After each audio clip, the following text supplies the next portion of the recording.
Hi, and welcome to episode 3 of Tennis Volley Talk with Brian Danielson. Hey, today I was able to get an over the phone interview with uh, the head director of the Tennis Hall of Fame, Bill Mountford, and did a phone interview with him, and it came out really interesting. And Few little glitches. He was going to Canton, Ohio, to go see the the baseball Hall of Fame. So he hit some low spots, had a little bit of hiccups, and a few things that happened to him as we were going to start the interview, but it happens in life. But anyway, I'm going to get to it, and just remember, you YouTubers, be sure and watch my tennis podcast on YouTube, Tennis Volley Talk, and then also, you podcasters, you can see what the racket of the day, you can hear. But then if you want to see the racket of the day, you can go to my YouTube channel, Tennis Volley Talk, and then take a look at it from there. So anyway, without further ado, I'm going to get to that interview, and then we'll take it from there and see what happens. Well, thank you for coming back to Tennis Volley Talk, episode 43 of Tennis Volley Talk with Brian Danielson. Well, today I'm on the phone interview with Bill Mountford. He's the director, of all things, of the Tennis Hall of Fame Tennis Club in Newport, Rhode Island. Bill, thank you for being on the show with me today. Good morning, Brian. Yeah, thanks for having me. And you're getting me down the road along with some other members of the leadership team from the International Tennis Hall of Fame. We're visiting the National Baseball Hall of Fame in Cooperstown, New York, of all things. So you have me while I'm driving. Well, gosh, I have you doing all the fun things today. Yeah. One of the main things is that within your career and everything, did you start out in high school and then into college and playing tennis yourself, or how did the bug hit you? Well, yes, I played tennis. It quickly became my favorite sport at a young age. I played other sports. And I went on to play college tennis. I played number one at Boston University.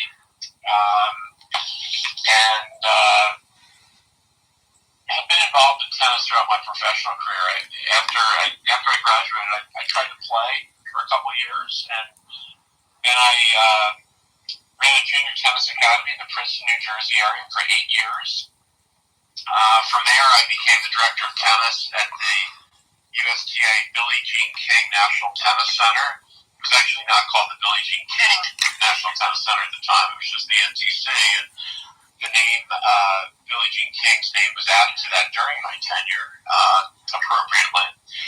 From there, I took a job with Great Britain's Lawn Tennis Association. I was in charge of coaches, as in coach education and competitions, both domestic and international, for the LTA, which is sort of like the USTA, or the National Governing Body for Tennis in Britain. Came back, I worked for World Team Tennis for, once again, Billie Jean King that same day, and then did that for 3 years. Took a job with the U.S. Tennis Association, a second tour of duty. This time I was involved in community tennis, most focused on 10 and under tennis, then college tennis, and then ultimately I was responsible for junior tournaments and junior competition in the U.S. And now, all these years later, I'm the director of tennis, as you pointed out, up in Rhode Island at the International Tennis Hall of Fame at the beautiful and historic Hallfair Tennis Club. That is just amazing. And to go through your career, you sound so young, but you're probably, what years were you growing up and doing and playing tennis at first? I was born in 67. I was born in 1967. '67. That is. So I grew up. The year that I grew up in was really special. And with that, him being born in '67 kind of gives you, I was a little older. I was just in junior high at that time, starting my tennis career in Tulsa. And, being out on the courts and playing all day and being with my friends and being out on the court and playing, that's how I started playing and getting into my tennis career back at that time when he was just born in that year that I started playing in junior high. Special one. It was the 1980s, where I guess you could say the late '70s when I first started becoming increasingly aware of really tennis was becoming my favorite sport. The '80s were a really special time in tennis with all the personalities. The sport was really blowing up. It was exploding at the time, and it was becoming really a culturally significant sport. Covers of the sport by Sports Illustrated, there's national television on the 3 networks. It was some of the biggest global sportsmen and sportswomen were tennis players at the time. So really fortunate, I think anyway, of sort of, I think the way you framed it was catch the bug. I caught the bug at a time where tennis was really just exploding, and it was really, it seemed to be central in the public's consciousness. So, like probably thousands and maybe millions of others in that era, it just became a big part of me. Well, and that's kind of a And with that, him growing up in the '80s, with that, I grew up a little earlier than that, and in the tennis boom of the '70s, early '70s. He grew up in the tennis boom of the late '70s, early '80s, and that was like the Sampras and the Agassi and the McEnroe era, and those guys that played and had their rivalry, Jim Courier and all of that. So that's when he was getting into it and getting and watching and seeing those guys play. almost the same way I started too. I kind of grew up a little earlier than you did, but I got the tennis bug in junior high. I grew up probably got started into tennis about late 68 or so, something like that. And then got into playing tennis in the early '70s and through the '70s, and have kept it up. And you're talking about World Team Tennis too, because I've had the opportunity to I lived in Tulsa, Oklahoma at the time, and World Team Tennis came through there right during its conception with Billie Jean King too. And I was able to get like a picture of Chris Everett being interviewed, and I have that.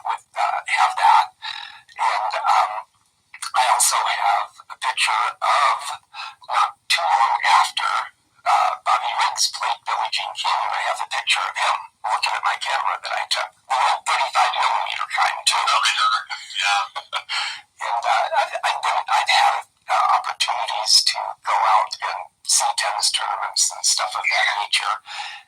Have had the opportunity to play on grass, which is really a fun opportunity to do that. They actually have, not very far from here in Iowa, one grass tennis court that is in Iowa. I heard about that. Yeah, it's sort of like a bit of a field of dreams. It's open to the public also, right? That is correct. Open to the public. You call and you get a set up and a time to get out there. And I had some gentlemen's doubles be played one time, and it was great. And I played on another one of 4 grass tennis courts in Baker City, Oregon too. So that was a fun experience also. What kind of grass is it on that grass court in Iowa? Do you know, or are you guys going to play on it? Well, from what I gather, he had been to Wimbledon before, and then he had talked to the grounds people and stuff, and kind of was learning about what kind of grass they had. And what he ended up doing really is kind of cultivating kind of a hybrid grass that was very, very close to the Wimbledon grass. And I've actually had the opportunity and pleasure to play on the Iowa grass tennis courts of the Iowa Lawn Tennis Club in Charles City, Iowa. And played doubles there, and it was a wonderful court to play on with that. So, with that, it was this is the story of how he kind of came up with the grass of that court, though, too. And then when I played on it, very true bounce, very much like Wimbledon bounce on the grass. It was really, really a good experience to be and play on. Yeah, I'm always curious about that. A couple of years ago, actually before my arrival at the International Tennis Hall of Fame, the grass courts were redone completely to really replicate the wondrous grass courts that are at Queen's Club, which are traditionally known as the best grass courts in the world, although the people at the All England Club, Wimbledon, might argue. But those courts, to my understanding, are the perennial rye courts. And our courts in the U.S., in Philadelphia, and Long Island, Boston area, those are traditionally the polo grass, which is much softer, almost like a putty green. Our grass has got a much firmer perennial rye with a tiny mix of Kentucky bluegrass and for color. That's my understanding. And but the court plays very firmly. You described it as almost like a medium speed hard court, although the footing is very much so like grass, which is to say that you can, it's hard to get in and out of corners. It's harder to get in and out of corners than it is in a hard court. Oh yeah, it's easy-ish to wrong foot players.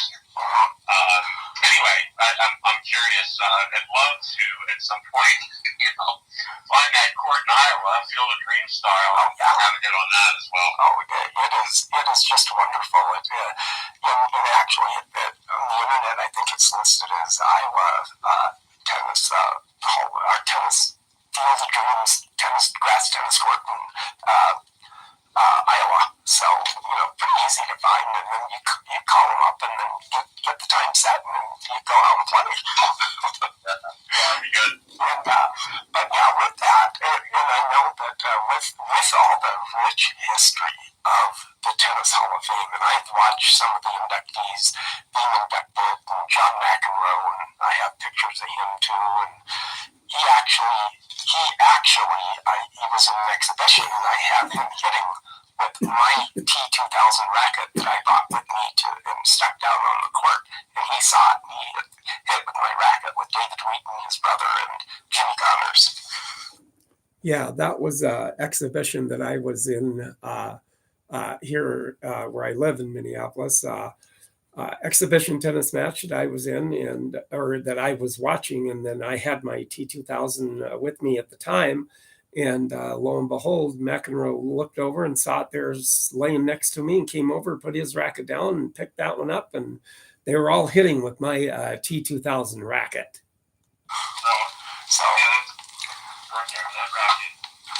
That racket was a piece of crap 60 years ago. Obviously Jimmy Connors was the most famous player that ever used that racket. Well, let's put it so we remember Jimmy Connors the most. He used that racket, but Clark Rader used it, and certainly Billie Jean King used it also. Yes. But Connors was drawn to the shiny steel.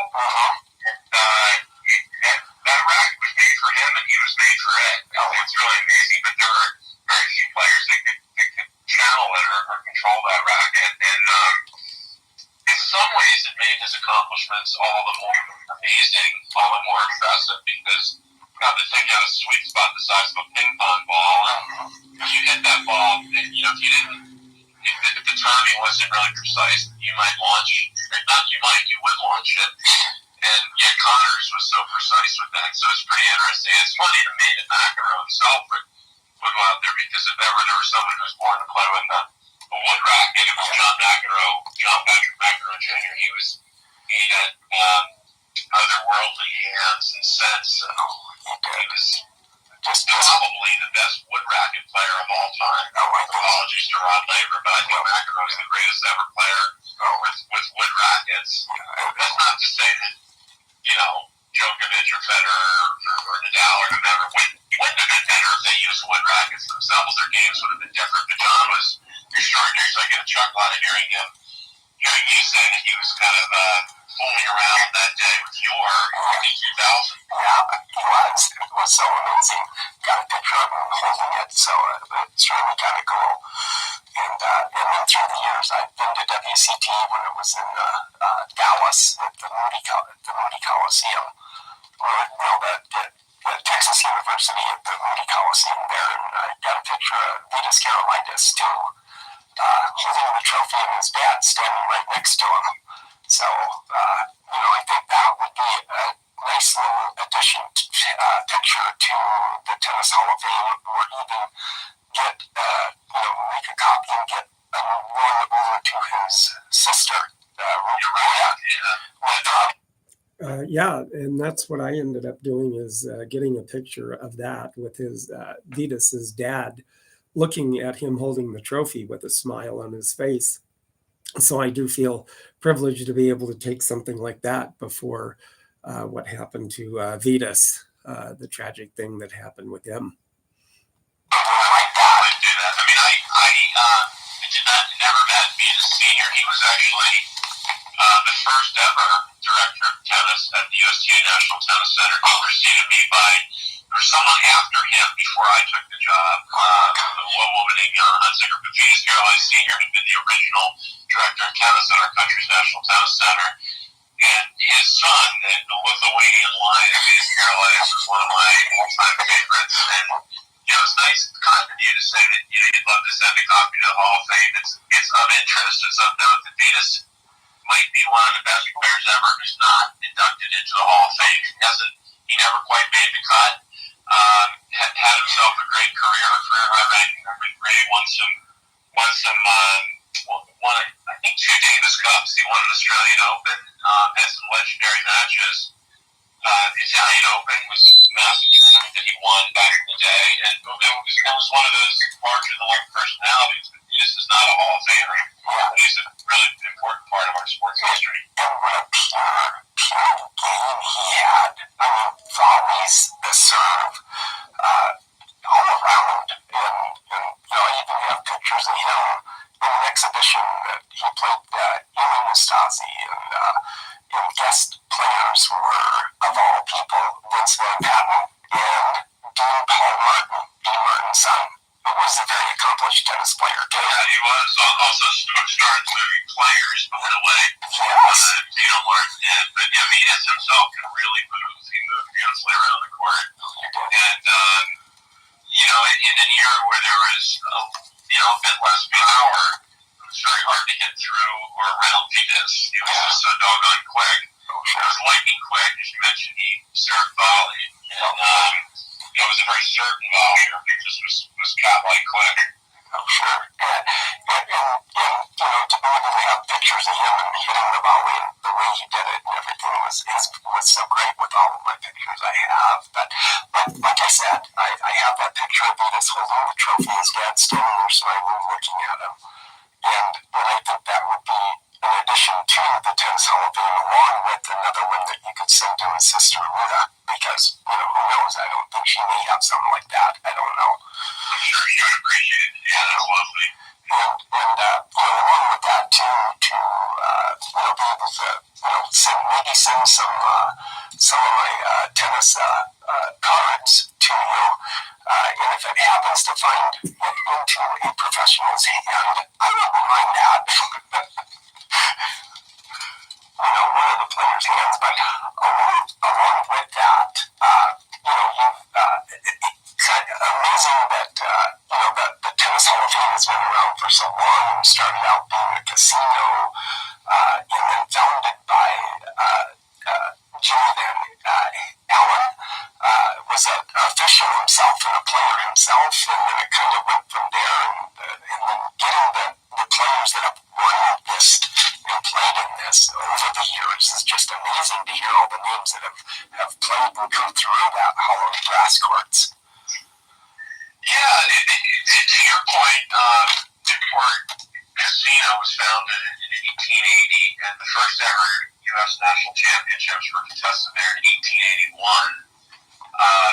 For those who watched the HBO, or it's called Max Hero series, The Gilded Age, they actually did a episode 2 of season 2. They started a reenactment of one of the tournaments there that was won by Richard Sears over James Dwight.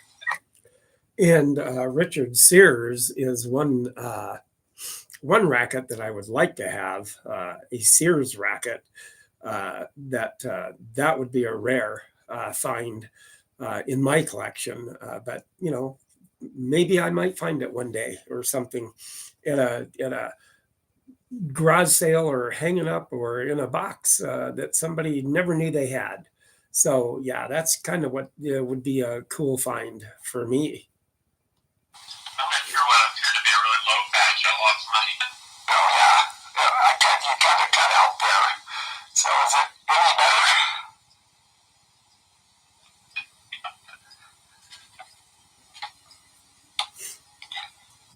Yeah, there's going to be a little bit of a pause here because he must have hit a low spot and he cut out. And yeah, I just have to, kind of bear with me through this. It's a little bit, then he'll come back and then we'll continue with the interview as he comes back once he gets back to me.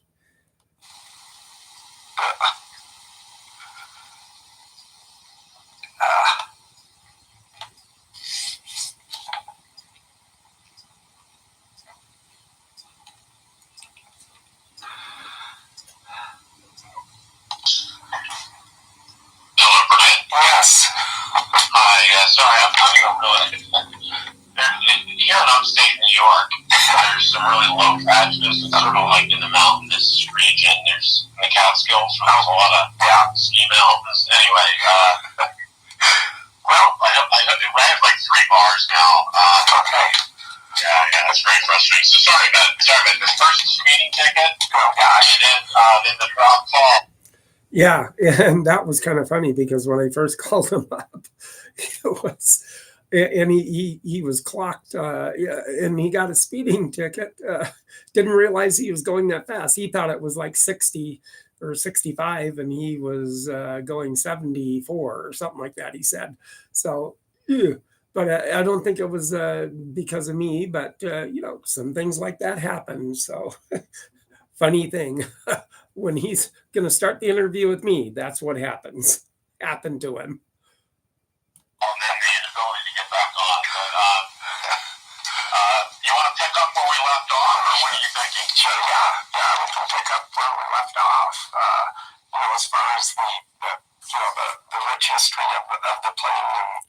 And then also you YouTubers, you be sure and watch and follow and comment whatever you might like me doing and everything like that.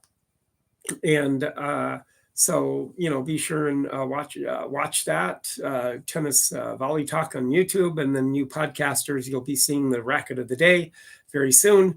And be sure, and if you want to see the racket of the day, then be sure to go to Tennis Volley Talk on YouTube.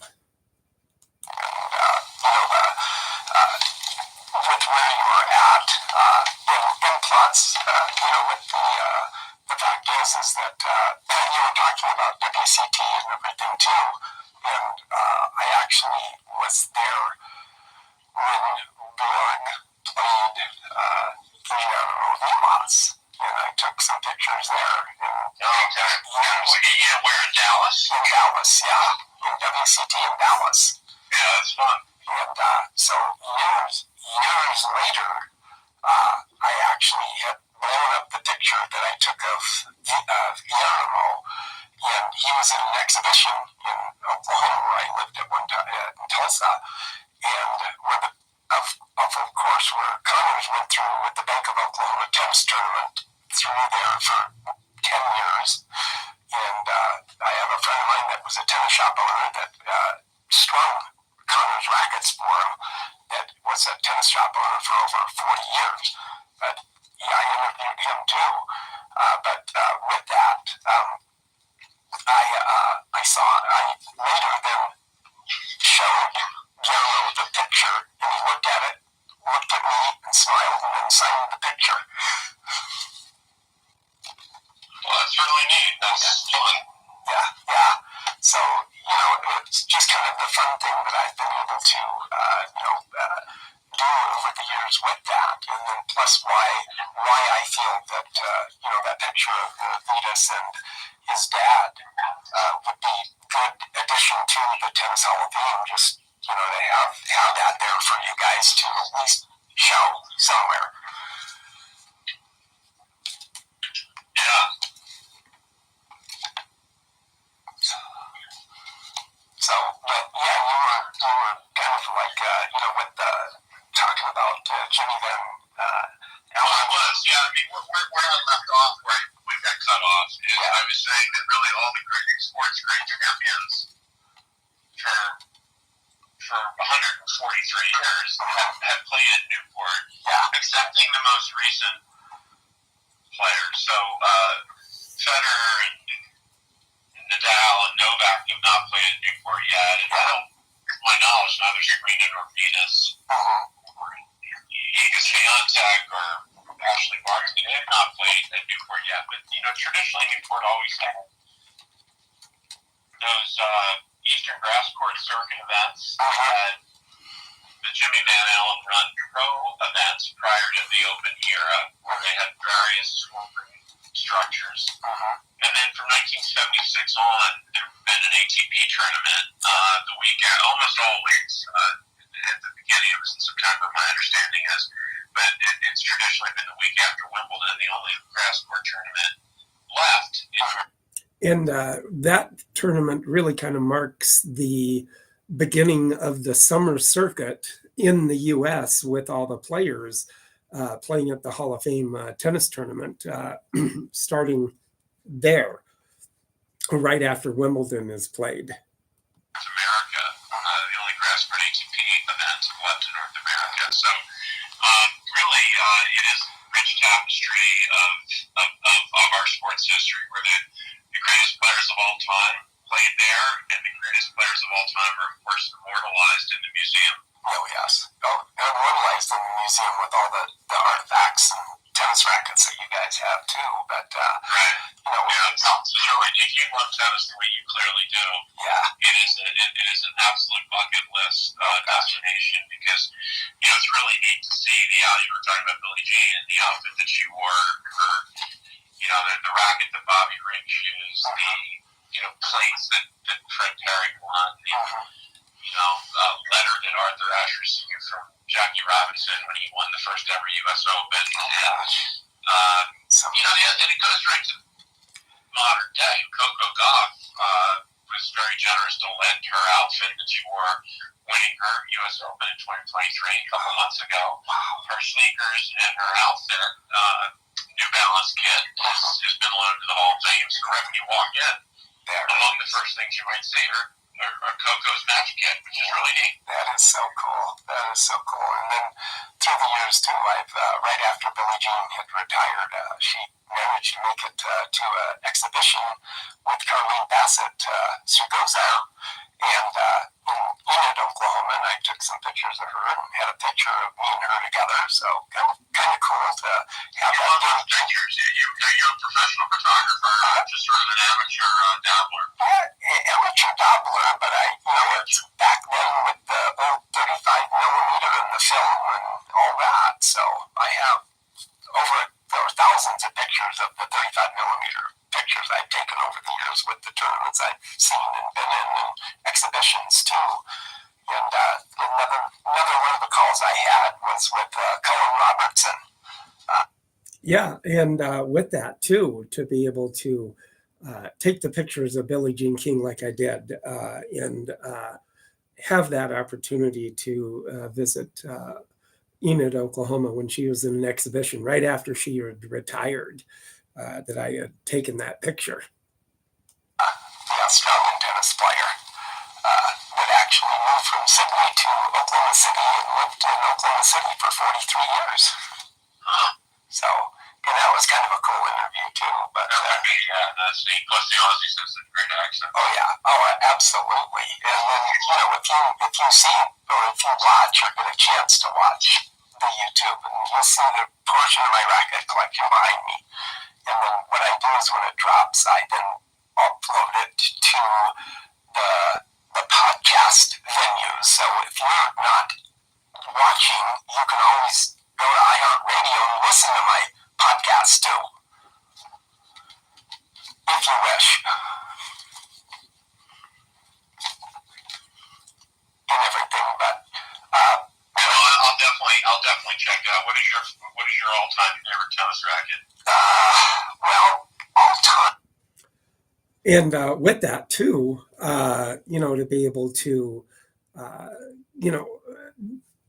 have that, being able to tell them about whatever I've been able to do, and let them know about this.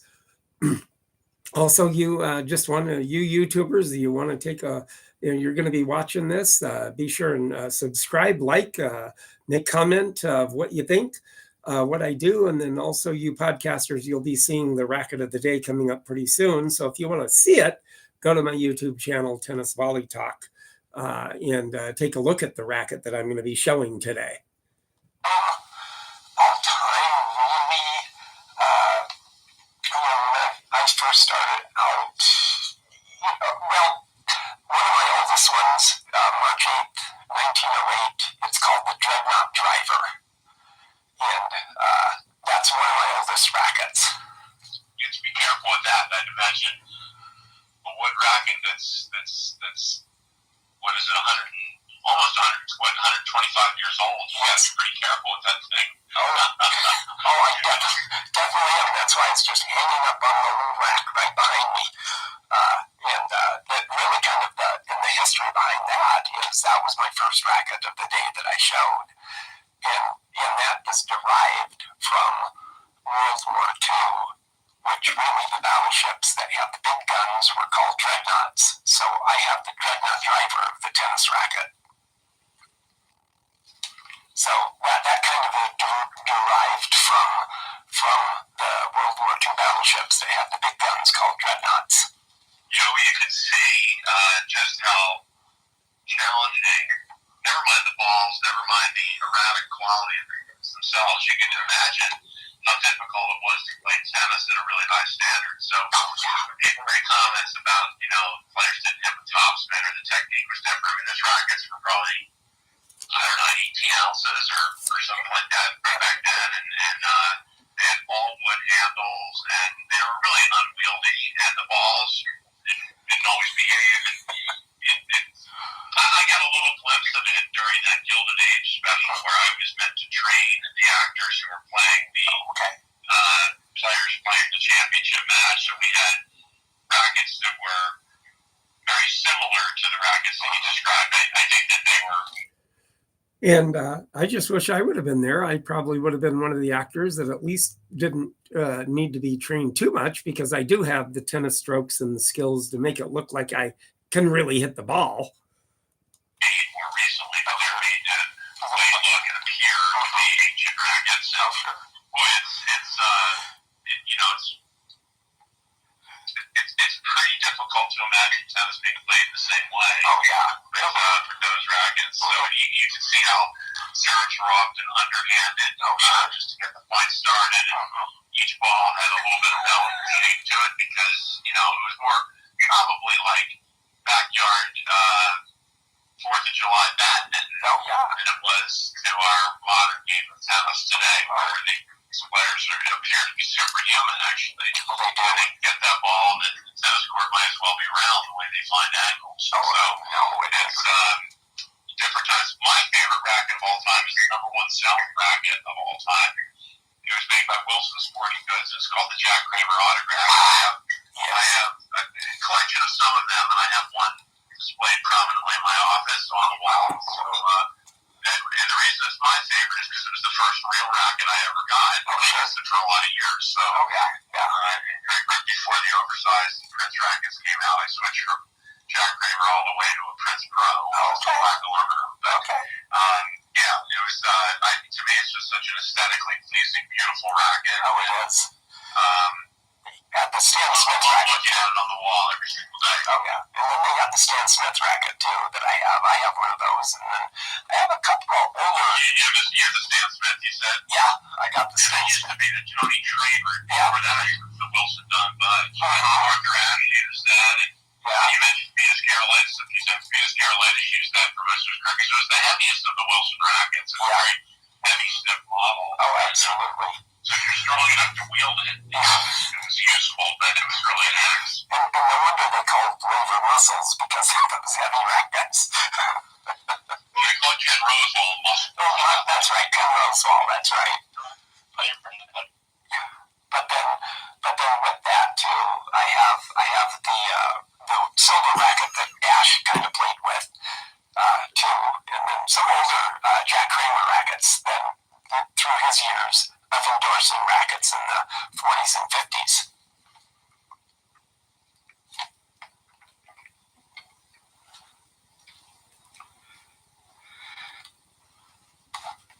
Once again, I think we kind of lost him here. He might be going back. I was able to hear you and I was going to talk, but I suspect you couldn't hear me. Yeah. I was saying is the Arthur Ashe used that head comp too. Yeah. And it actually looked like a snowshoe, but that was the racket he used for some of his biggest titles. Okay. 75 Wimbledon when he beat Jimmy Connors. 6'1", 6'1", 5'7", 6'4". Yeah. Famously, and felt like a massive upset, and it really was. It was the first time a black man had won Wimbledon. By the way, it's the last time a black man has won Wimbledon. That is correct. Arthur Ashe was in a class by himself, quite literally, and for so many reasons. Yeah, absolutely. What a pure player he was too.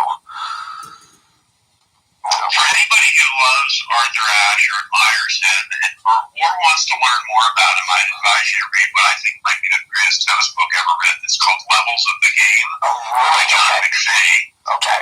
John McPhee, and it details, it ostensibly details the semifinals of the '68 U.S. Open against Clark Gravener, fellow Davis Cupper. But it really is a cultural history of Ashe and Clark Gravener and the world at the time and the worlds that those two men grew up in, etc. It's really quite an interesting piece. I will definitely look into that and get it and stuff. So, but it's just amazing that to be able to talk and give you the expansion of and I hope that you can tell that me liking this game as much as I do and loving the game as much as I do, to be able to do this podcast and talk to people like you and have the in of a possibility that you can tell people about my tennis podcast on YouTube, and then some pros may watch it and may get in touch with me by a comment or something. So that's kind of what I'm looking forward to expand upon that, and to be able to give interviews like this to have people learn more about the rich tennis history out there. Well, the world has definitely become a smaller place with the internet and podcasts and blogs, and it really is extraordinary. So, the work that you're doing, I'm sure it does appeal to some people. It's niche, of course, but it's really neat to hear what you're doing, and to your point, it really would appeal to other people who also look at it similarly. Oh, sure, absolutely, and that's kind of why why I do these interviews and why I send my cards out and pictures and then I will be getting some cards to you and a couple remade pictures of Vitas and his dad. So you can display at least the one picture of those two together at the Hall of Fame. Yeah, I'm not sure. Again, I'm not positive that would make it into the Hall of Fame. Brian, just to manage those expectations. But it certainly would be someone who really appreciates this. Also, I would love to see see that. Oh, sure. But yeah, we have thousands of artifacts. Oh, sure. You know, I can't promise you that would make the cut. That doesn't make any difference as long as somebody sees it, somebody that's in tennis, and then also could possibly get it over to Ruta, his sister. Well, yeah, I don't have her contact information. Oh, yeah. I've mentioned that a few times, but yeah, I'm sure you can find Ruta. Yeah, somehow or another.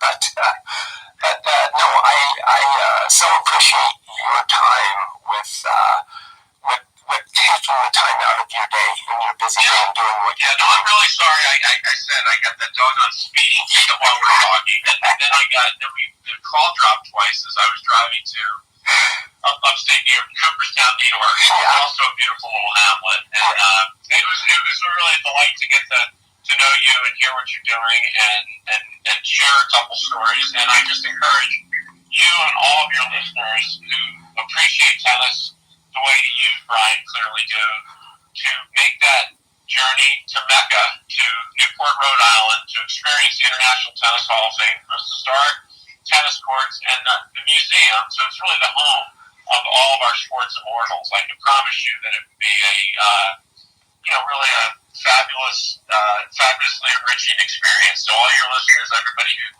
kind of tunes in, ought to make that trip, and we'll look forward to welcoming them to Newport when they arrive. Well, I do appreciate it, and you may see me there someday. I so appreciate your time and being on Tennis Volley Talk with me today, and hope you enjoyed the Hall of Fame, Baseball Hall of Fame too. I'll enjoy that. Too. It was great getting to know you a little bit, Brian. Thanks for putting up with my drop calls. So that's okay, no problem. And it'll be kind of the YouTube and kind of the way it is and the way it happened. Sounds good. All right, partner. Well, thanks a bunch, and we'll see you along the trail. All right, thank you so much. Yep. Bye-bye. Bye-bye. And that was the interview with Bill Mountford, and so we'll take it from there and see how it goes. So here, thank you.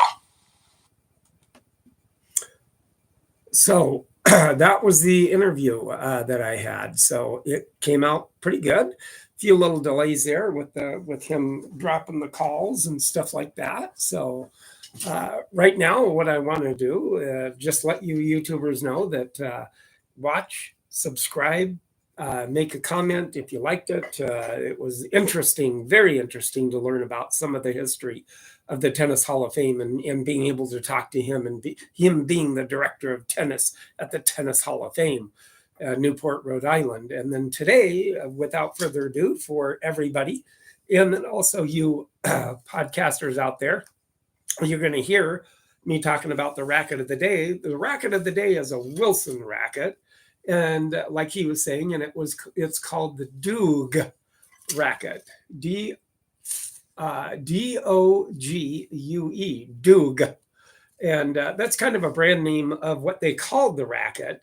And this racket has a gut string in it, cow gut or catgut,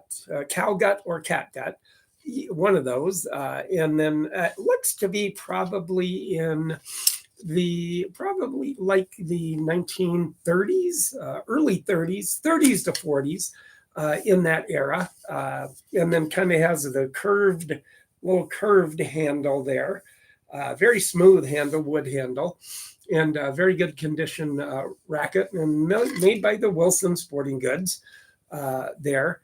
And then for you podcasters, if you want to take a look at the racket that I'm showing, you can certainly take a look at it on my tennis podcast on YouTube, Tennis Volley Talk, and take it that way. And this is the racket that it is, the Wilson Dogue racket, and very good condition still for its age, and the wood, and it's still intact for you to take a look at. So you YouTubers, if you do like it and like the racket of the day and like seeing that, and then seeing this must have been somebody's initials, AK, that somebody may have had it, and just to know that that's their racket back in the day. So with that, that's the racket. And so be sure and take a comment, a like, subscribe, and then you podcasters, if you want to take a look at it, go to my YouTube channel.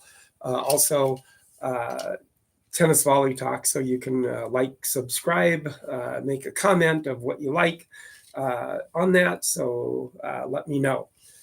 So that was the racket of the day, and I hope you do like that. And though, thank you again for bearing with me through the interview over the phone with Bill. And everybody this week coming up, have a great week of tennis. Anybody that's still playing outside, which I'm sure there are in the southern parts of the US, keep on playing, keep on having fun. And then I will talk to you and see you next week. And everybody have a great week. Thank you very much.